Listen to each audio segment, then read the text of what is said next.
Welcome to ఉద్యోగ అన్వేషణ channel. 4th April 2024 editorial చూద్దాము. కచ్చాతీవుపై ఎన్నికల రచ్చ. కచ్చాతీవు దీవుల గురించి ఇవ్వడం జరిగింది. ఆల్రెడీ మోడీ దీని గురించి గతంలో ప్రస్తావించిన విషయం మనకు తెలిసిందే. సార్వత్రిక ఎన్నికల నేపథ్యంలో తమిళనాడు రాజకీయాలు వేడెక్కాయి. భాజపా తాజాగా లేవనెత్తిన కచ్చాతీవు అంశము వాటికి ఆజ్యం పోసింది.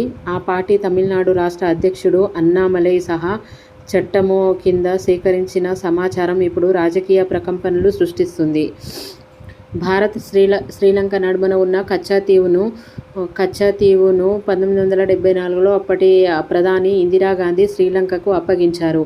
ఆ అంశాన్ని ప్రస్తావిస్తూ ప్రధాని నరేంద్ర మోడీ తాజాగా కాంగ్రెస్, డీఎంకేలపై విమర్శలు గుప్పించారు.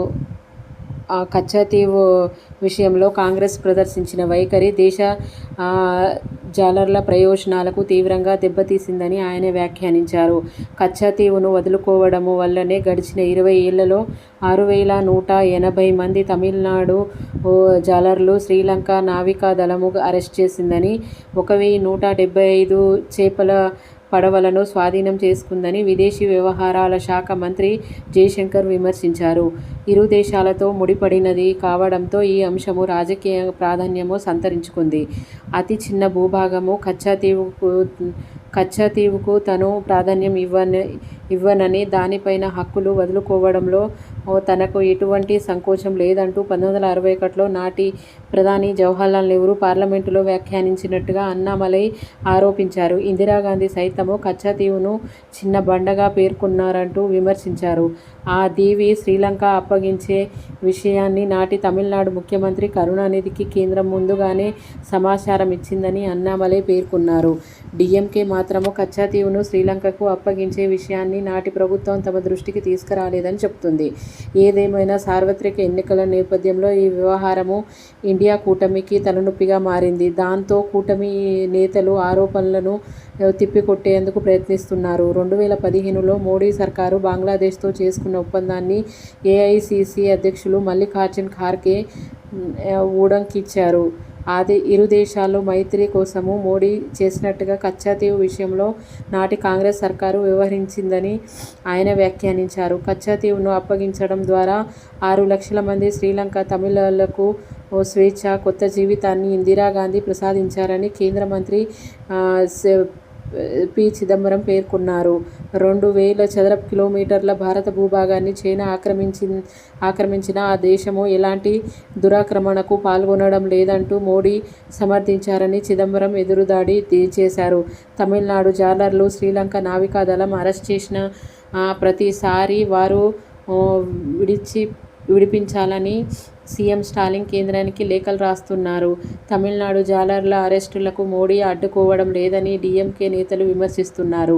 వాటిని గట్టిగా తిప్పికొట్టడంతో పాటు కాంగ్రెస్, డీఎంకేలు ఒకేసారి ఇరకాటంలో పెట్టడం కోసమే భాజపా నేతలు కచ్చాతీవు అంశాన్ని తెరపైకి తెచ్చినట్టుగా నిపుణులు విశ్లేషిస్తున్నారు. తమిళనాడులోని రామేశ్వరానికి 10 నాటికల్ మైళ్లకు, శ్రీలంకలోని జాఫ్నాకు 10.5 నాటికల్ మైళ్ల దూరాన సముద్ర జలాల్లో కచ్చాతీవు ఉంది.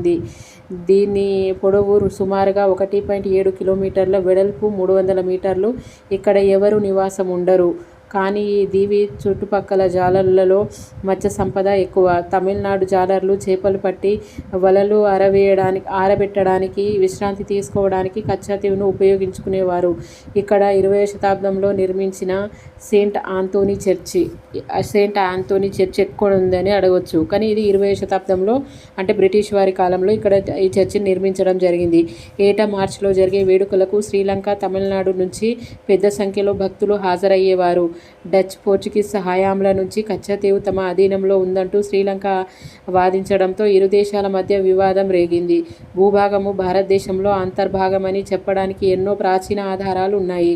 కచ్చాతీవును శ్రీలంకకు అప్పగించిన ఎప్పటిలానే దాన్ని తమిళనాడు జాలర్లు వాడుకోవచ్చని, ఆంథోనీ చర్చి వేడుకలు నిర్వహించుకోవచ్చని 1974 నాటి ఒప్పందంలో పేర్కొన్నారు. సముద్రంలో సరిహద్దు విభజించి తమ సరిహద్దు ప్రాంతంలో తమిళనాడు జాలర్లు చేపలు పట్టడాన్ని నిషేధిస్తూ 1976లో శ్రీలంక మరో ఒప్పందం చేసుకుంది. అప్పటి నుంచి తమిళనాడు జాలర్లు సమస్యలు మొదలయ్యాయి. శ్రీలంక తమిళులకు ప్రత్యేక ఈలం డిమాండ్తో చేసిన ఎల్టీటీఈ పోరాటము అంతర్యుద్ధంగా పరిణమించడము తమిళనాడు జాలర్లకు శాపంగా మారింది. ఎల్టీటీఈకి మారణాయుధాలు సరఫరా అడ్డుకోవడంలో భాగంగా శ్రీలంక 1983లో ఆంథోనీ చర్చ్ వేడుకలను రద్దు చేసింది. సముద్రంలో సరిహద్దు దాటిన తమిళనాడు జాలర్లపై కాల్పులు జరపగా పలువురు ప్రాణాలు కోల్పోయారు. దాంతో కచ్చతీవును భారత్ తిరిగి స్వాధీనం చేసుకోవాలని డిమాండ్లు ఊపందుకున్నాయి. ఇది కచ్చతీవు దీవుల గురించి ఇవ్వడం అనేది జరిగింది. ఇది అప్పుడు పోర్చుగీస్ వాళ్ళు ఉన్నప్పుడు ఈ దీవులు అనేది శ్రీలంకలో భాగమని వాదించుకుంటూ వస్తే ఈ రెండు దేశాల మధ్య ఈ వాదనలు అనేది కొంచెం ముందుకెళ్ళినాయనే చెప్పవచ్చు. అప్పటి నుండి 1974లోని సెయింట్ జార్జ్ చర్చ్ అనేది ఉంది. ఆ చర్చిలో వేడుకలు ఏ దేశంలో అయినా, అంటే శ్రీలంక దేశమైనా ఈ తమిళియన్లు అక్కడికి వచ్చి ఆ వేడుకల్లో పాల్గొనవచ్చు అని చెప్పిండ్రు. కానీ 1983లో దీన్ని కూడా అడ్డుకోవడం అనేది, బ్యాన్ చేయడం అనేది జరిగింది. ఆ చర్చిలో వేడుకలకు హాజరు కానివ్వకుండా చేయడం అనేది జరిగింది. ఇది కచ్చతీవు ఎన్నికల యొక్క రచ్చ గురించి ఇవ్వడం అనేది జరిగింది. చూద్దాము నెక్స్ట్ ఆర్టికల్ ఏమి ఇచ్చారో.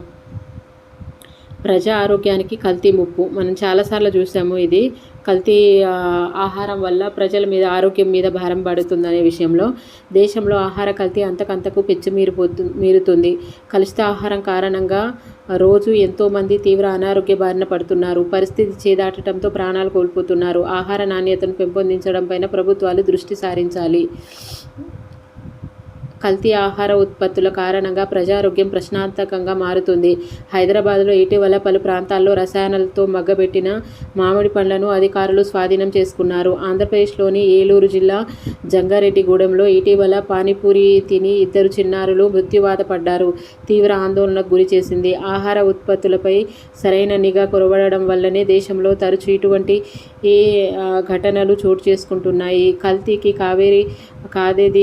కాదేది అనర్హము అంటూ పాలు, టీ పొడి మొదలగు పసుపు, కారము, మసాలా దినుసులు వంటివి వంట సరుకులన్నీ కల్తీ అవుతున్నాయి. ఆహారం కల్తీ నిరోధక చట్టం 1954 కఠిన శిక్షలు నిర్దేశించినా ఇవి ఎక్కడా సరిగ్గా అమలు కావడం లేదు. అంటే కల్తీ నిరోధక చట్టము 1954లో తీసుకురావడం అనేది జరిగింది. ఇదొకటి ఇంపార్టెంట్. హానికర రసాయనాలు. ప్రజలందరికీ పరిశుభ్రమైన ఆహారం అందేలాగా చూడడము ప్రభుత్వాల కనీస బాధ్యత. ఆధునిక కాలంలో ప్రజల జీవనశైలి, ఆహార అలవాట్లు మారుతున్నాయి. నిత్యావసరాల ధరలు పెరిగిపోతుండడంతో దుకాణదారుల మధ్య పోటీ తీవ్రమవుతుంది. దాంతో కొందరు కల్తీకి పాల్పడుతూ తక్కువ ధరకే సరుకులను విక్రయిస్తున్నారు.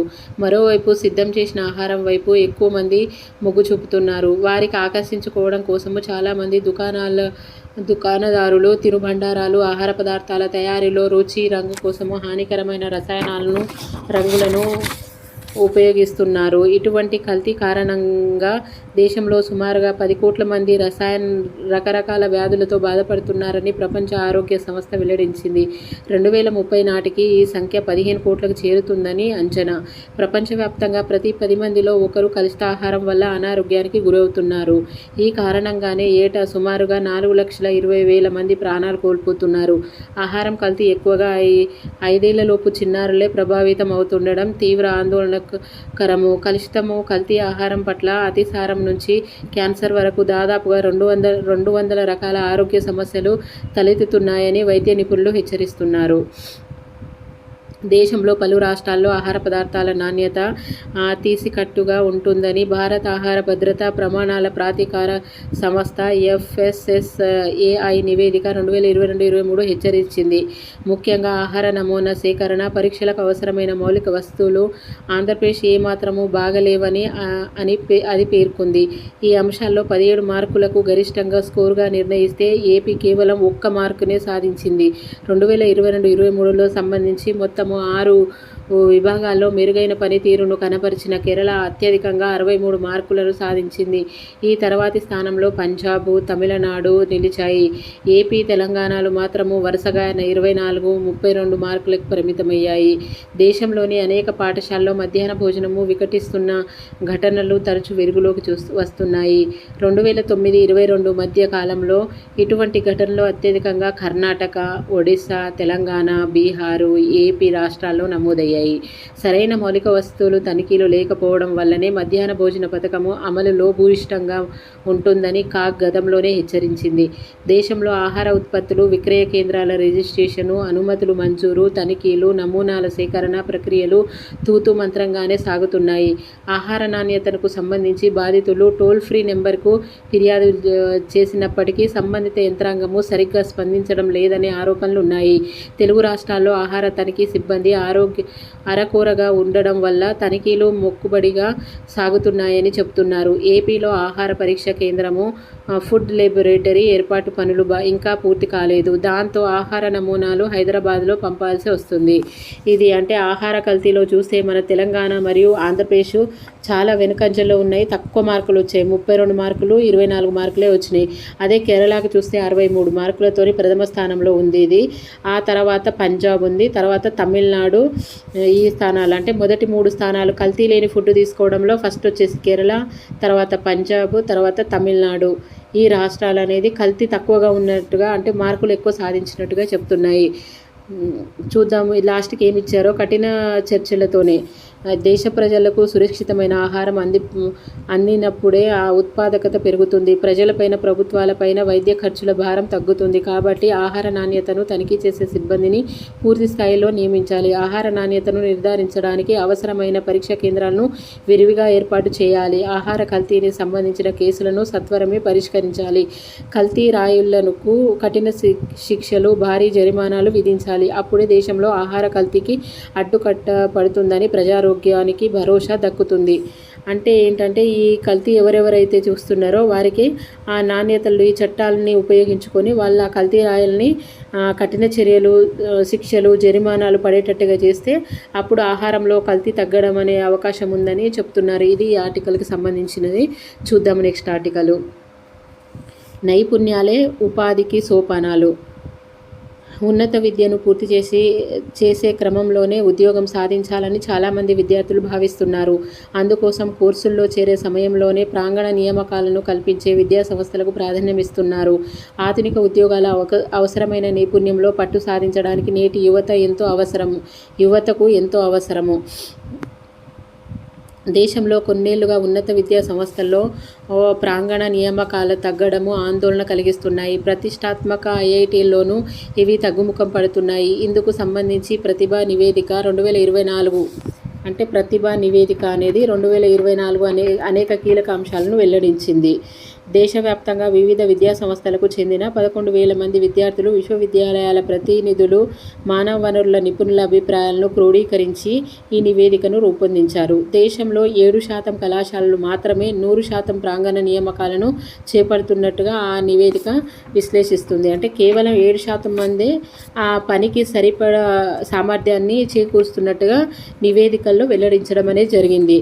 ప్రపంచవ్యాప్తంగా ఏర్పడిన ఆర్థిక మాంద్యము వంటి పరిస్థితులు, వివిధ పరిశ్రమలు లేఆఫ్లు ప్రకటించడము నియామకాలు తగ్గడానికి ప్రధాన కారణాలని అది పేర్కొంది. అంతర్జాతీయంగా మారుతున్న ఆర్థిక పరిస్థితుల కారణంగా ఐటీ సంస్థలు ప్రాంగణ నియామకాలు తగ్గించుకుంటున్నాయి.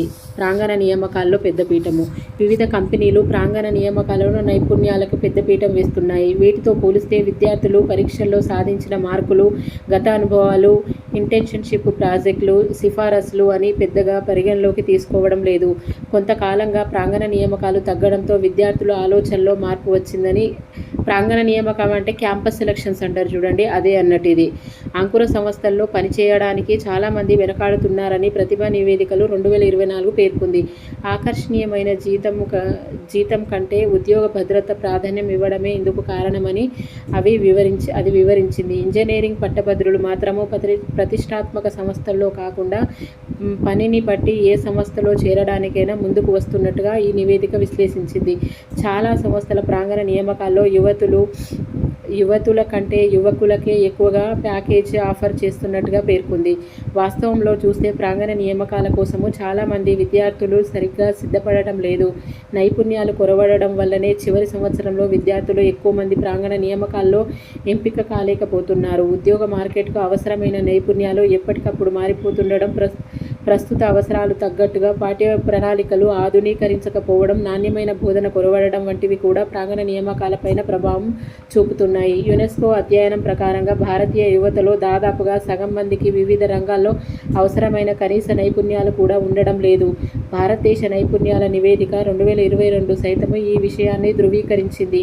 ఇంజనీర్లకు సంబంధించిన జాతీయ ఉపాధి అవకాశాలు నివేదిక 2019 అయితే దేశంలో వివిధ సాంకేతిక కోర్సులు పూర్తి చేసిన వారిలో 80% విజ్ఞాన ఆధారిత ఆర్థిక వ్యవస్థల్లో ఏ ఉద్యోగం చేయడానికి అర్హులు కారని తేల్చేసింది.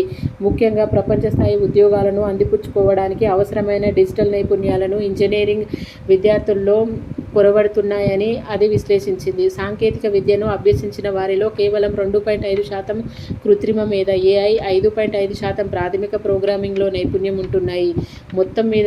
మొత్తంగా చూస్తే 1.5% యువ ఇంజనీర్లో ఆధునిక ఉద్యోగాలకు అవసరమైన అన్ని రకాల అర్హతలు ఉంటున్నాయని ప్రాంగణ నియామకాలు చేపడుతున్న సంస్థలు చెబుతున్నాయి. యువ జనాభా అధికంగా ఉన్న ఇండియా ప్రపంచ ఆరోగ్య రంగంలో ముఖ్య పాత్ర పోషించాలి. వచ్చే 3 దశాబ్దాల్లో ప్రపంచ ఉద్యోగాల్లో 22% భారతదేశమే అందించాలని 2050 నాటికి అదనంగా 18.3 కోట్ల మంది యువకులకు నిపుణులుగా తీర్చిదిద్దాల్సి ఉందని ఐక్యరాజ్య సమితి జనాభా గణాంకాలు చెబుతున్నాయి. ఈ లక్ష్యాన్ని చేరుకోవాలంటే ఆధునిక సాంకేతిక నైపుణ్యము, వ్యాపార మెలకువలపైన యువతకు శిక్షణ ఇవ్వాలి. వీటితో పాటు విషయ పరిజ్ఞానము, చక్కటి భావ వ్యక్తీకరణ, సానుకూల దృక్పథము, నైతిక విలువలు, బృందంతో కలిసి పనిచేసే మనస్తత్వము వారికి అలవరచాలి. అంతర్జాతీయ సంస్థల ఉద్యోగార్థుల నుంచి భావ వ్యక్తీకరణ సామర్థ్యాలను, విషయ పరిజ్ఞానాన్ని, సమస్యలను పరిష్కరించే నైపుణ్యాలను, విషయాలను లోతుగా అర్థం చేసుకోవడం వంటి లక్ష్యాలను ఎక్కువగా ఆశిస్తున్న ఇండియా ఎడ్యుకేషన్ ఫోరం గతంలో నివేదించింది. పాఠశాల స్థాయిలోనే పునాది. ఉద్యోగ మార్కెట్కు అవసరమైన నైపుణ్యాలను పెంపొందించే విద్యను దేశ యువతకు అందించడం ఎంతో అవసరము. సాంప్రదాయ కోర్సుల స్థాయిలో భారీ స్థాయిలో ఉద్యోగ అవకాశాలు కల్పించే కృత్రిమ మేధ, machine learning, robotics, virtual realities, data sciences వంటి అధునాతన కోర్సులు ప్రవేశపెట్టాలి. చదువు పూర్తయ్యే నాటికి విద్యార్థులకు ఆయా అంశాల్లో మెలకువలు తీర్చిదిద్దాలి. వైజ్ఞానిక శకంలో నాణ్యమైన విద్య అంటే నైపుణ్యాలను అందించే విద్యే. కోవిడ్ అనంతర పరిస్థితుల్లోనూ ఐఐటి ముంబైకి చెందిన 85 మంది విద్యార్థుల ప్రాంగణ నియామకాల్లో ₹1 కోటి పైగా ప్యాకేజీల ప్రాంగణ నియామకాల్లో ఎంపికయ్యారంటే కారణము సమర్థ నైపుణ్యాలే. అభివృద్ధి చెందిన దేశాల్లో ఆదర్శంగా తీసుకొని మన దేశంలోని నైపుణ్య విద్యకు పాఠశాల స్థాయిలోనే పునాది వేయాలి. విద్యార్థుల శాస్త్ర సాంకేతిక ఇంజనీరింగ్, గణిత, స్టెమ్ పాఠ్యాంశాలను లోతుగా అభ్యసించేలాగా ప్రోత్సహించాలి. జాతీయ నూతన విద్యా విధానము ఈ దిశగా చర్యలు చేపడుతుంది. వివిధ రంగాల్లో ఉపాధి కల్పనకు అవసరమైన నైపుణ్యాలను మదింపు చేసి స్వల్పకాల, దీర్ఘకాలిక కోర్సులను ప్రవేశపెట్టాలి. చదువు పూర్తి చేసుకున్న విద్యార్థులు ఉద్యోగాల కోసము నిరీక్షించే దుస్థితిని పారదోలి ఆయా సంస్థలే వారి కోసమని పోటీ పడే పరిస్థితిని తీసుకురావాలి. అంటే క్యాంపస్ సెలక్షన్లో పూర్తి నైపుణ్యం ఉన్నవాళ్ళు ఈ 1.5% మాత్రమే ఉన్నట్టుగా ఈ క్యాంపస్ సెలక్షన్ వచ్చిన కంపెనీలో చెప్పడం అనేది జరుగుతుంది. అంటే పూర్తి స్థాయిలో నైపుణ్యం లేదని. కాకపోతే ప్రపంచ జనాభాలో చూస్తే భారతదేశ యువ జనాభా అత్యధికంగా ఉంది కాబట్టి వీళ్ళను నైపుణ్యం వైపుగా అంటే వీళ్ళ యొక్క సామర్థ్యాన్ని పెంపొందించే విధంగా తీర్చిదిద్దాలని ఐక్యరాజ్య సమితి చెప్పడం అనేది జరిగింది. 2050 నాటికి మనం 18.3 కోట్ల మంది యువకులకు నైపుణ్యులుగా తీర్చిదిద్దాలని గతంలోనే ఐక్యరాజ్య సమితి చెప్పడం అనేది జరిగింది. ఆ దిశగా కొనసాగించాలంటే పాఠశాల స్థాయిలో నుంచే వాళ్ళకు AI కానీ, మిషన్ లెర్నింగ్ కానీ, రోబోటిక్స్ కానీ, వర్చువల్ రియాలిటీ కానీ ఇట్లా అధునాతన న్యూ టెక్నాలజీ అనేది ఇప్పుడు కొత్తగా వస్తున్న న్యూ టెక్నాలజీస్ చాలా ఉన్నాయి. ఈ టెక్నాలజీ మీద వాళ్ళకు పట్టు ఉండేటట్టుగా చూడాలని ఐక్యరాజ్య సమితి చెప్పిన కొన్ని సూచనలు కూడా పరిగణలోకి తీసుకుంటే అంటే యువతను నైపుణ్యం వైపు మరలించి వాళ్ళకు ఉపాధి కల్పనకు సోపానాలుగా మారే అవకాశం ఉందని ఈ ఆర్టికల్ యొక్క ముఖ్య ఉద్దేశము. చూద్దాం నెక్స్ట్ ఆర్టికల్ గొంతెండుతున్న పట్టించుకోరా. మాడు పగలగొట్టే ఎండ అనగానే ఒకప్పుడు రోహిణి కార్తె గుర్తొచ్చేది. ఈసారి ఫిబ్రవరి నుంచే బగబగ మండుతున్న భానుడి ప్రతాపం ప్రజలను బెంబెలెత్తిస్తున్నాయి.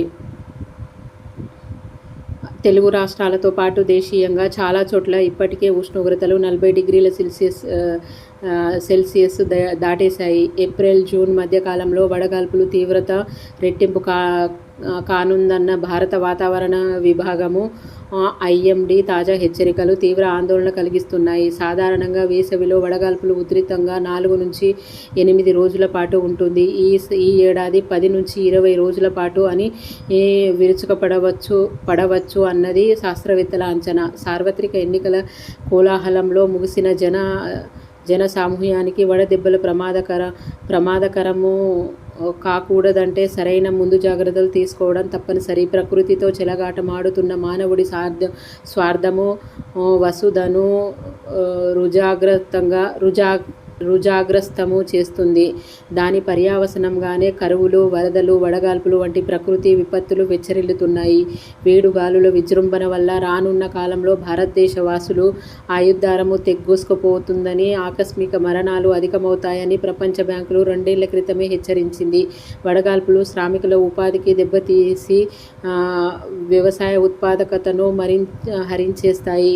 వాటి కారణంగా 2030 నాటికి ఇండియా తన GDPలో 5.4% మేర కోల్పోవచ్చని క్లైమేట్ ట్రాన్స్పరెన్సీ నివేదిక గతంలో లెక్క కట్టింది.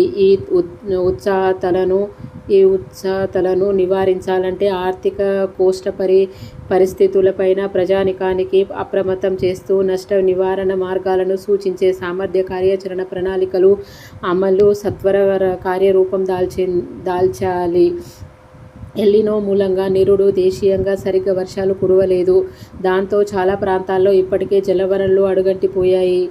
గుక్కెడు నీటి కోసము జనము కిలోమీటర్ల కొద్దీ నడిచి వెళ్ళి వస్తుందని ఉదయం నుంచే ఎండ చుర్రుమనిపిస్తున్న పరిస్థితుల్లో నీటి కోసము సుదూర ప్రాంతాలకు వెళ్తున్న సామాన్యుల అగచాట్లు దయనీయమైనవి.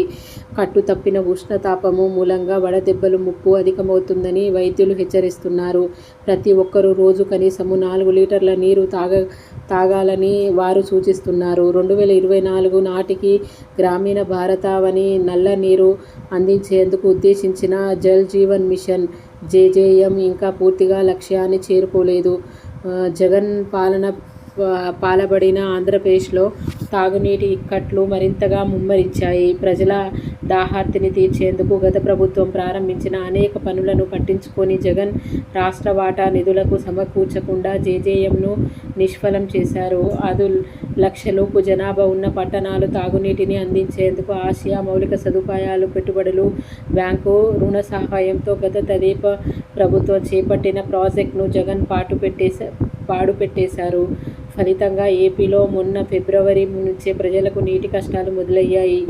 పగిలిపోయిన పాత పైపు లైన్లను మార్చడానికి కూడా మనసొప్పని జగన్ ఏలుబడిలో కలుషిత జలాలు ఏపీ ప్రజారోగ్యానికి కుంగదీస్తున్నాయి. వాతావరణ మార్పులు పోను తీవ్రమైన జనజీవితాల ప్రాణ సంకటమవుతున్నాయి. ఇటువంటి పరిస్థితుల్లో పాలకుల దార్శనికతే ప్రజల ప్రాణాలకు రక్షక రేకులు కాగలుగుతుంది. అది ఏ కోశాన లేని జగన్ స్వీయ అధికార దాహాన్ని తీర్చుకుంటూ తాగే నీటి కోసము ఏపీ అంగలార్చేలా చేశారు. ఇది నీటి గురించి ఇవ్వడం అనేది జరిగింది. పోయిన సంవత్సరం కంటే ఈ సంవత్సరం ఉష్ణోగ్రత ఫిబ్రవరి నుండే స్టార్ట్ అయినట్టుగా చెప్పింది. 40 డిగ్రీల కంటే ఎక్కువ సెల్సియస్ ఏప్రిల్ నుంచి మే ఉండాల్సిన ఉష్ణోగ్రత ఫిబ్రవరిలోనే ఉన్నాయి.